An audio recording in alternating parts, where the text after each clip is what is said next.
ऐसा भी है जब काल भैरव अपने भक्तों की रक्षा के लिए जागते हैं। इसलिए अगर कोई साधक इस दिन सच्चे मन से भैरव मंत्र का जाप करता है तो कोई भी अदृश्य शक्ति उसकी ओर देख भी नहीं सकती। यही कारण है कि गांवों और नगरों में जब भी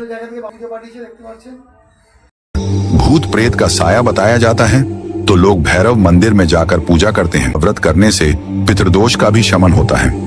पितृदोष वह अदृश्य बंधन है जो तब बनता है जब हमारे पूर्वज हमारे कर्मों या लापरवाहियों से असंतुष्ट होते हैं। इसका प्रभाव इतना गहरा होता है कि साधारण परिवार भी अचानक दुखों से घिर जाता है।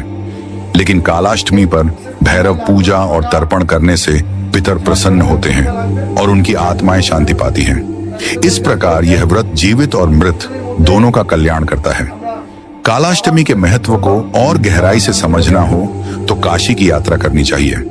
कहा जाता है कि काशी में रहने वाले लोगों को मृत्यु के बाद यमदूत नहीं ले जाते, बल्कि स्वयं काल भैरव उनका मार्गदर्शन करते हैं। वे ही तय करते हैं कि आत्मा को स्वर्ग में जाना है या मोक्ष पाना है। इसका सीधा अर्थ है कि भैरव केवल भूतकाल और वर्तमान ही नहीं, बल्कि मृत्यु के बाद की यात्रा के भी स्वामी हैं।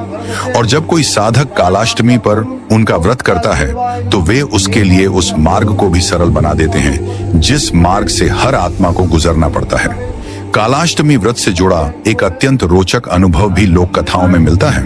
कहा जाता है कि जो भी इस दिन भैरव मंदिर में जाकर तेल का दीप जलाता है उसके जीवन से अचानक आई बाधाएं दूर हो जाती हैं। कई लोगों ने यह अनुभव किया है कि वर्षों से रुका हुआ व्यापार अचानक चल पड़ा या घर में फैली अशांति मिट गई। यह केवल संयोग नहीं है बल्कि भैरव बाबा की कृपा है, क्योंकि वे अपने भक्तों के भय को हर लेते हैं। इसके अतिरिक्त इस व्रत से शत्रु बाधा भी समाप्त होती है। जो लोग आपके खिलाफ षड्यंत्र रचते हैं उनका प्रभाव आप पर नहीं पड़ता। काल भैरव को भैरव इसलिए कहा गया क्योंकि वे भय को रव अर्थात नष्ट कर देते हैं। इसीलिए उनका नाम मात्र लेने से शत्रु भाग जाते हैं। मित्रों, कालाष्टमी व्रत केवल एक धार्मिक अनुष्ठान नहीं है, यह जीवन के